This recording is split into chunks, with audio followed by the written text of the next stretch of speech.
Hello and welcome to the Sacred Rainbow Current Global Online Summit, bringing together the multifaceted custodians of our planet and humanity to reveal deep truths, wisdom, and tools to enable the guardianship of our planet for the future generations.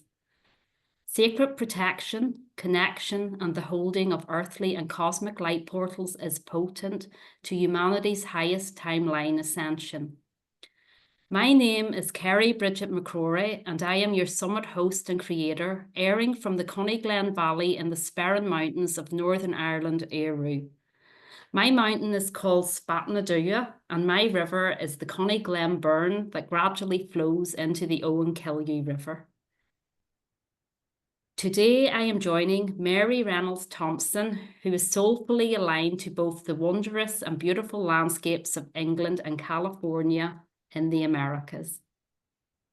Mary Reynold Thompson is the founder of Live Your Wild Soul Story. She is an award-winning author, internationally recognized speaker, and a facilitator of poetry and journal therapy. A pioneer in the spiritual ecology movement, Mary's focus is on the transformative power of landscape archetypes and nature metaphors to reveal our true purpose and right relationship with the planet. If you'd like to say hello, Mary. I would like to say hello. Hi, everybody, and so good to be here with you, Kerry. So, Mary is an author of The Way of the Wild Soul Woman and Reclaiming the Wild Soul, a 2015, a 2015 Nautilus Award winner. Mary's writings have also appeared in numerous publications and anthologies. Through her books, courses, and talks, she reaches creatives, change makers, and seekers who long to awaken to their most courageous and earth-connected selves and have the impact they desire. Mary's own wild soul was awakened as a child, riding a pig called Ramona over the dusty trails of southern Italy. Since then, she has trekked all over the world, and her connection to nature continues to sustain her decades-long recovery from alcoholism. So today, our talk is about the 5 earth archetypes of a woman's soul. But before we begin and go deeper into that, Mary, I want to ask her, you appear to have a strong inherent memory of your earth connection through your adventures with Ramona when you were a child. So would you say that this earth connection was something that you were always able to sustain in the undercurrents of your identity? It's a great question. Yes, it sometimes went under the surface, as rivers can do, underground. But yeah, I grew up in central London, sort of ordered by nannies and nap times, and I went to convent boarding school, and my life was ruled by bells and everything. But until the age of 11, my parents would take my brother and me to Italy on our holidays, and it was there that I met this extraordinary woman, Vali, and her Romany husband, Rudy, and just spent a lot of time with them up in the mountains, sleeping in mountain caves, riding that pig called Ramona. But also, Vali was an extraordinary woman. She was an ecologist, she was a renowned artist, she was a poet, and she was a dancer. And this is the thing that I took from her that I carried throughout my life. So I remember being about 5 or 6 years old, this tubby, rather clumsy little girl. And I would watch Vali dancing. And she had this bush of flame red hair. She was Australian. And, tattoos everywhere and lots of black coal around her green eyes. And, her clothes that smelt of all these essential oils before anybody knew what they were, and animals and musky smells. And she would dance just like this flickering flame. And I was mesmerized by her. And one night she saw me just sort of like this. And she said, "Come on, darling." She said, "Come and dance." And I was like, "Oh." She said, "It's really easy. I'll teach you how." And she said, "You just have to dance with the animals." And she said, "You just reach up and stroke the neck of a giraffe, the back of a donkey, you feed the chickens, you wag your tail like a little dog." And suddenly, in my child's mind, I could see all these wild creatures, and I felt completely easy in my movements, in my body. And it would be one of many times that I danced with Vali, sometimes with music, sometimes she and I would just dance on the dusty earth outside her shepherd's hut. And that sense of dancing with the wild was something that I carried in my soul always. I didn't realize it, hitting puberty, becoming boy obsessed, picking up alcohol, all of these things for a while had that current, that river of longing go underground. But it was there waiting for me. And I feel even in the writing of The Way of the Wild Soul Woman that Vali was just there with me. Because what she taught me is and it wasn't just the wild animals, but when you are barefoot on the earth, when you are part of the landscape, there is a sense of belonging and ease that is available to you, that is beyond anything you can. It's something we're searching for, but we don't recognize it until we find it. Yes. And it sounds like you were so blessed to meet somebody like Valerie. Vali. Varley. Well, people, we with our English accents always called her Vali with the long A. Other people call her Valley. I never can call her Valley. I call her Vali. So for me, she was Vali, known as the Witch of Positano. The Yes. Witch of Positano. Just such a blessing for you to, it's nearly like you had a very young initiation. I Like did. yeah, and I do think that sometimes these things are created before time nearly that we're meant to meet and um will be showing our paths. Uh-huh. But I that's just totally agree. I and totally agree. yeah, and the way that she danced. So did she just used to dance in did she just used to dance like I don't Just know. she and Rudy, who was so sexy. I mean, even when I was a little girl, I knew he was like really, because he was all tall and dark, and he would kind of shuffle, and she would just flicker. And that was with the music in this little nightclub called the Bukati Barker. But we would just dance. We would just dance, like up in her little place, because she she loved to move. She loved Yeah. the spirit. She was lit from within. Um, I can relate to she, that. Uh-huh. yeah, I yeah, can sometimes I would feel myself when I listen to music that I have this feeling that I want to dance and wave my arms and be in the environment as well.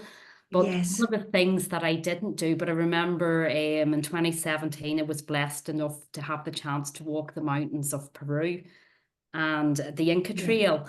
And I remember this feeling, Mary, whenever, and I came back and I had some Peruvian music. And this part of me, now I can't say that it did it, but this part of me felt like I wanted to pull down the energy and dance it into the ground when I returned to Mm, Ireland to my own landscapes. Like I really felt that. yes, So I love that. I think sort of some kind of a lightning rod that we take that energy and bring it to that place that is our most intimate place of belonging and sort of share the gift. I love that image. Yeah. I was going to ask Mary, can you share a memory that was profound or life-changing for you personally in the realization of the actual power and force of the elemental nature that lives within us?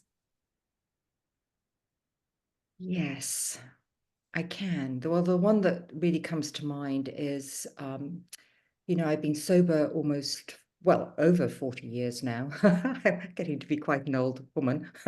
And, but I was 27 when I got sober, and I was living here in Marin County, California. And, well, actually, I was living in San Francisco, but that's beside the point. And I was about a week sober, and I was terrified about how I would live um, without drinking. And I was shaking and I was despairing. And I knew if I continued drinking, I would kind of die or go insane. And yet the possibility of living without drinking seemed so out of my reach. So I was hiking above the Pacific Ocean on these bluffs in Marin County, and it was an incredibly stormy day. And, I was feeling in this state of churned up turmoil inside. And I looked down, and there were the waves kind of ricocheting across the rocks and just surging and just wild. And I thought, well, the ocean is also in a state of turmoil, but it's really powerful. And this thought flitted across my mind was, could I be in a complete mess inside, but really be strong too? And in that next moment, I tasted salt in my mouth, and I didn't know if it was from my tears, my sweat, or the ocean spray. And I realized I was one with this great body of water. I felt that moment of complete embodiment and kinship with the ocean. And I knew I was going to be all right. It was such a strong message from this wild, salty, mothering ocean. And I was, I Oh, was. yeah, it was a very powerful embodiment that, the power of the ocean to be at one with. I know it's that powerful. I couldn't imagine that because it's just whoa. I think it's because I was so broken down. That, sometimes when you're really in that worst broken down place, it's also a liminal space. It's that place where you can't put up protection from this deeper knowing or wisdom, right? Because you're just trying to survive. And sometimes I think we are very lucky and blessed in those moments because we can't summon a defense that those kind of really deep mystical things can occur to us. Yeah, the vulnerability opened you up. Yeah, that was Mm-hmm. very, very powerful and it's very beautiful. And thank you so much for sharing that. Okay, so how can we nurture the nature that lives within us when we find ourselves in an enclosed, material, four-walled environment with little or no access to the natural forces outside? Yeah, it's such a great country question. It's a great, it's another country, right? This walled world that we've created, and it's heartbreaking how many people don't have access to wild nature. But first of all, let's remember we are nature. This body was birthed from the earth. She is a wild, extraordinary being, full of the ocean's salty fluids and starlight and stardust and, you know, all the things that come from stars and chemicals. So to acknowledge wherever you are, you're in the presence of nature because you are nature. The other thing is that it doesn't take much. So I worked with a lot of people during COVID when we were all kind of trapped in, or many of us were trapped in, unable to go on our daily walks or go to the park or do these things. But, you know, moss on the paving stones in your garden, a bird flying by, the feeling of wind coming to you through the window, watching dawn, watching dusk, you know, all of these things are accessible to us if we look. So there's also this real deep invitation to pay attention. I know that, you know, some people became avid bird watchers because they're finally still enough and quiet enough to really look at the birds in their neighborhood, even if it was just through binoculars outside their windows.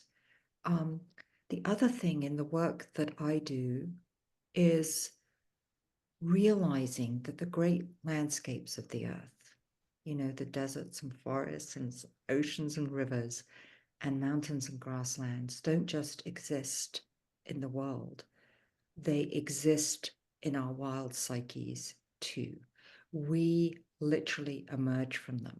They are our fierce, astonishing, wise ancestors, and we carry that wisdom within us. So wherever we are, we can access them through our imaginations, through shutting our eyes, conjuring an image of a favorite mountain, of the beautiful places that you named about your home at the beginning. You know, there are all these extraordinary stories of people who survived in prisons, which are about as enclosed spaces as you can get, through simply conjuring in their mind's eyes places that had meaning to them. It got them through.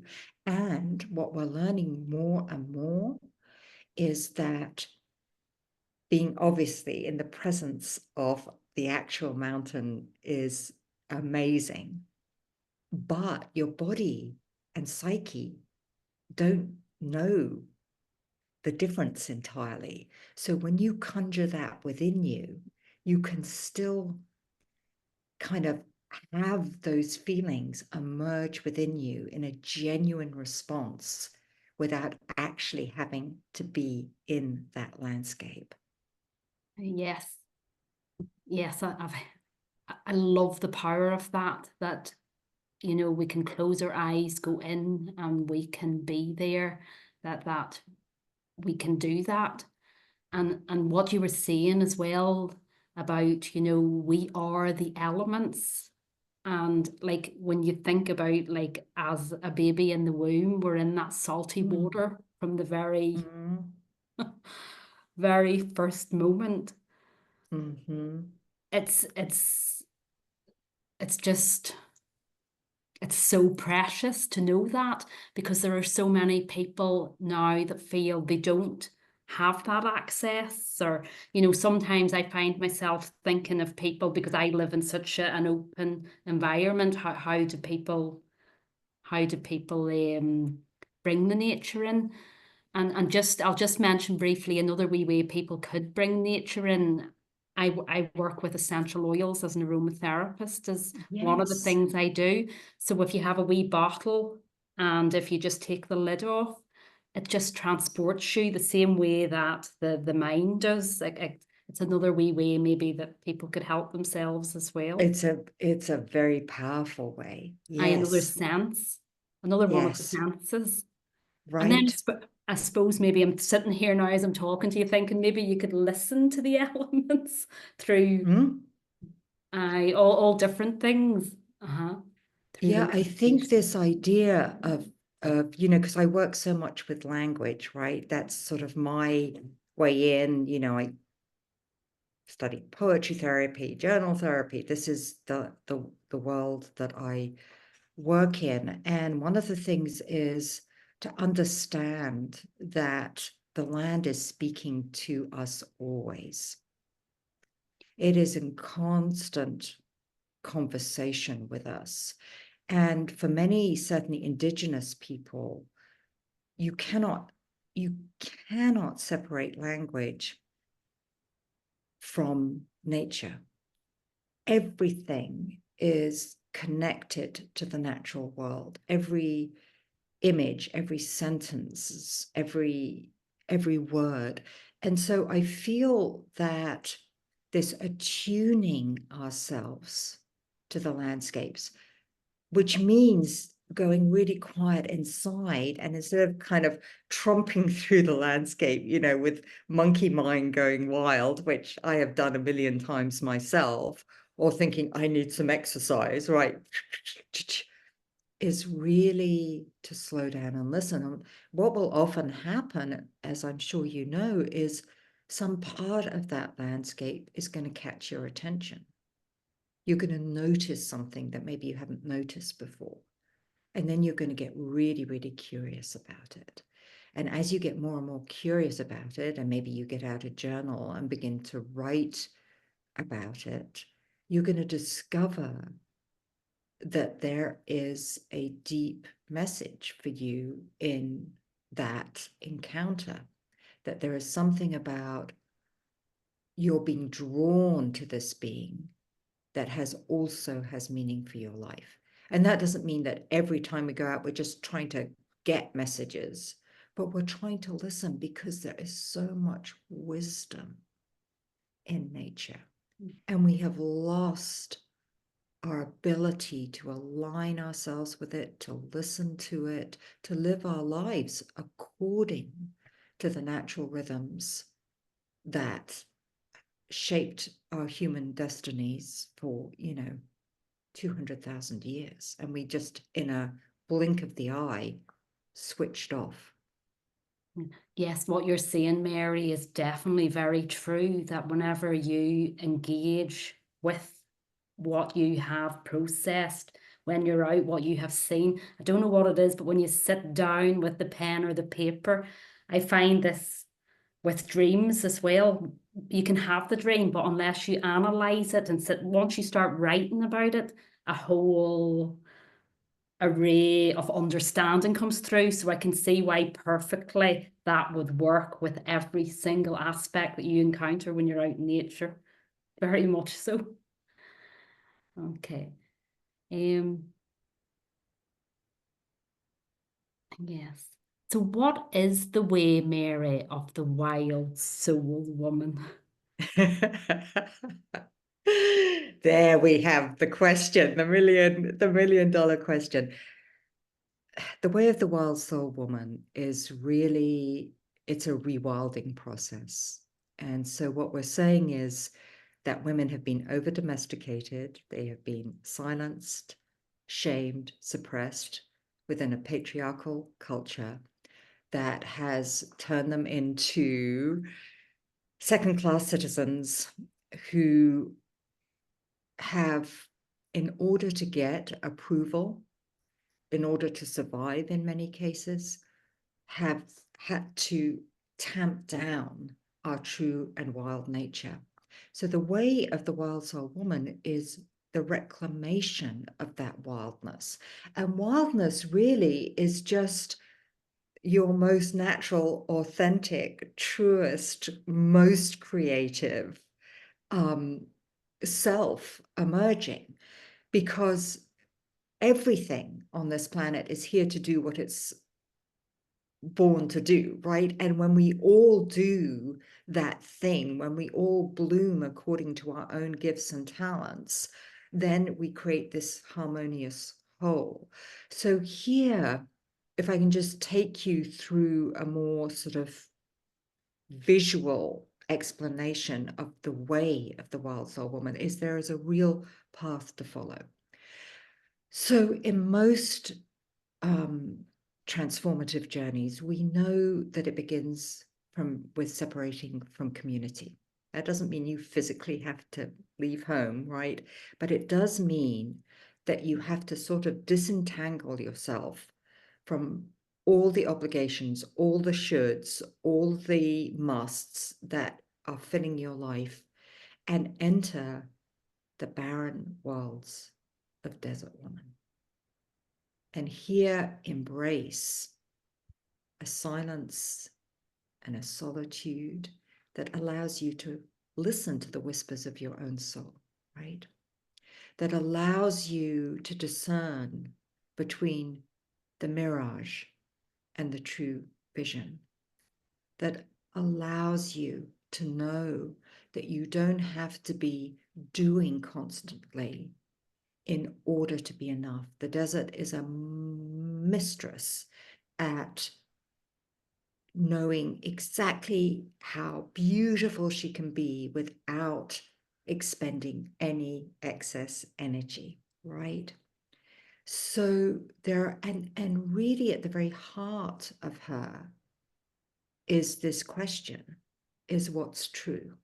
You know, what is true? You know, we have to get real about ourselves, about what we're doing to the planet, about our relationships, the work we're pursuing. So from Barren Worlds and Desert Woman, we enter the dark womb of Forest Woman. And, you know, in our culture, oftentimes we'll begin a journey and then go, oh, I've got it. And then we'll tell everybody how fabulous everything is. And Forest Woman says, no, no, no, no, stop.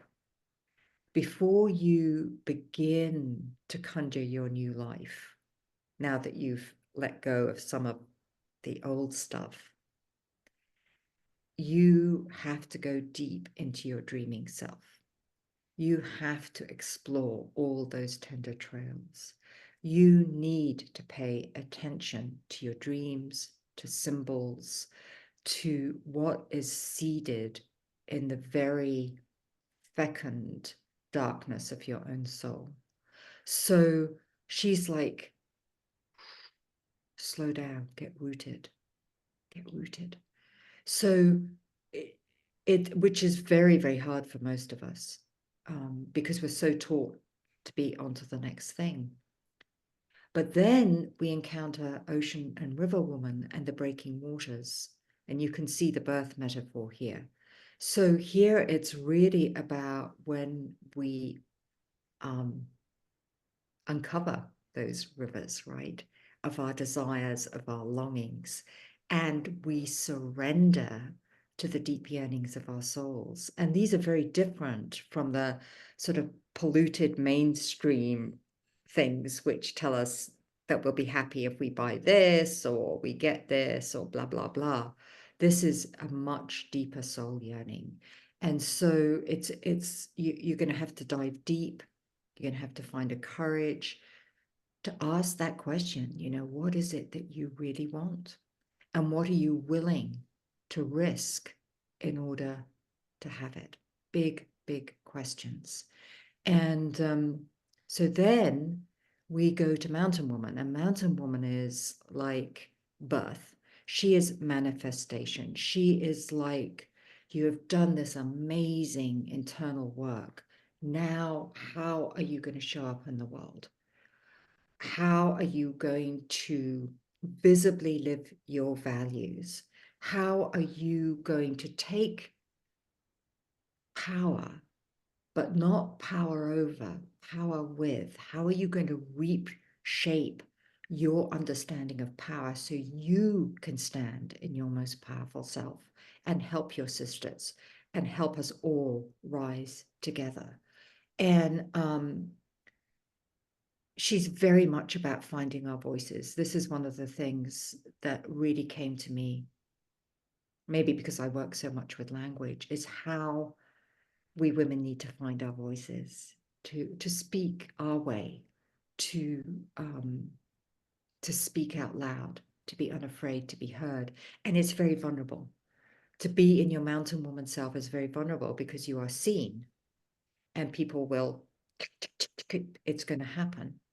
But other people will say, oh, if she can do it, maybe I can do it. And then we make the sort of classic return into Grassland Woman. And Grassland Woman is our lives back in community. And really, community is everything for Grassland Woman. Is we don't get to live solitary on the mountaintop. We need to give of our gifts into community, whether that just be your family, with your friends, or a wider community and body. And it's hard because we each carry this sacred medicine, but it's not always easily received by people, right? So, you know, sometimes people kind of like us the way we were, a little bit more docile at the beginning of the journey. And it's like, now we're coming back and we're excited. And so it's that deep dedication and patience to showing up every day, willing to take one little step.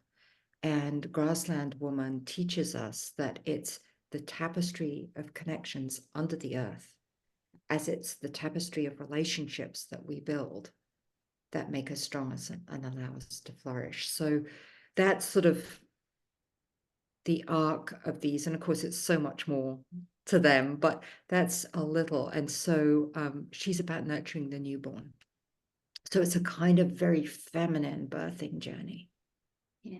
And whenever you were talking, Mary, I felt like I was like traveling around the world into different parts. And it's making me think now, you know, like Mother Earth, one Earth, and she has all the parts. Yes.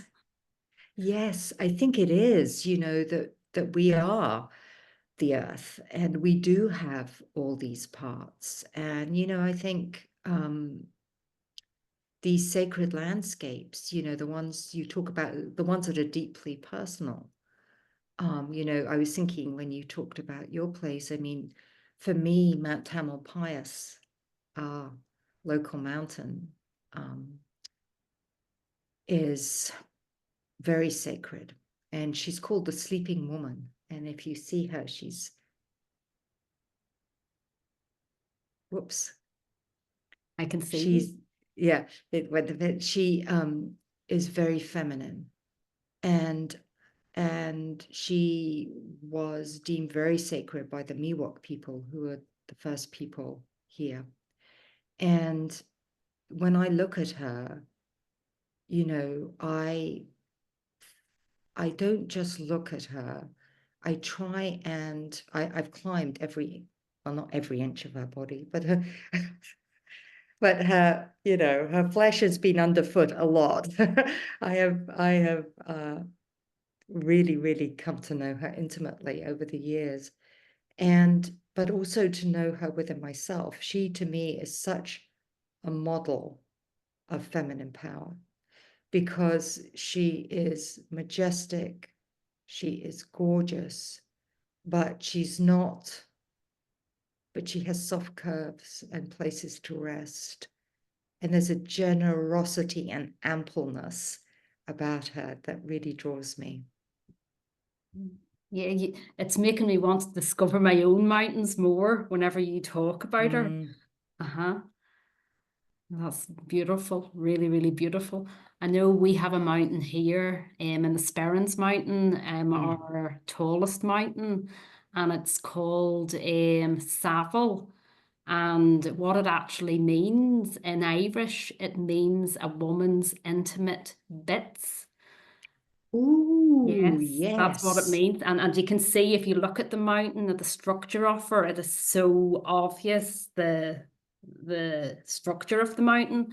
And my husband sent me a little text recently with more information, and it said on the information that it's associated with Queen Maeve's intimate bits. So that was all I love it. And I interesting. love your use of the word intimate bits. Uh-huh. Yeah.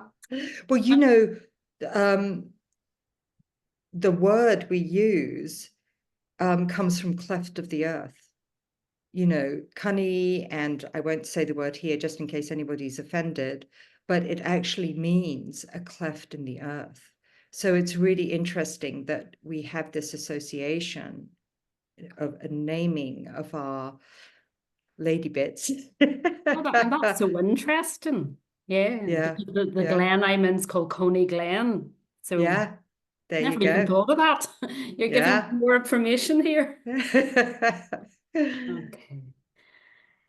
Um, so we've talked about the wild soul woman. What are the five, or maybe you've already mentioned this, I'm not sure, Yeah. Mary, the wild scapes of a woman's soul.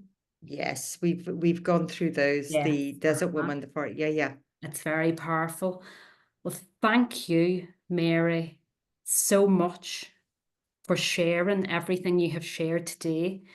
And I have been on your website and availed of what you are offering today to people as a free gift. And it's just it's so special. Like I know before I have come and done this summit adventure, as I'm going to call it, with you, Yes. I would have went into your site and investigated what is my soulscape, what am I working with at the moment. And I think that is just such a special thing to have. And like you say, that changes at different times. So it's a material that we can work with. So everybody definitely go on to Mary's Just website, and Mary's website is www.maryreynolds-thompson.com. And her gift, the Wild Soul Woman Archetype Quiz to unlock the key to your power and purpose. We each carry the 5 earth archetypes of a wild soul woman within us. Knowing which is the most dominant, however, can help you to unlock who you are and discover your innate nature and talents. It truly does. Developed through years of teaching and observations by the founder of Live Your Wild Soul, Mary. The 5 archetypes of a wild soul woman offer incredible insights into our personal rewilding paths. So remember, everyone, to click on the link below after the talk. So thank you so much, Mary, for being present with me today on this journey. Oh, Kerry, thank you so much. So lovely to meet you. Always love to meet other people who care passionately about this world of ours. And yes, thank you. Thank you.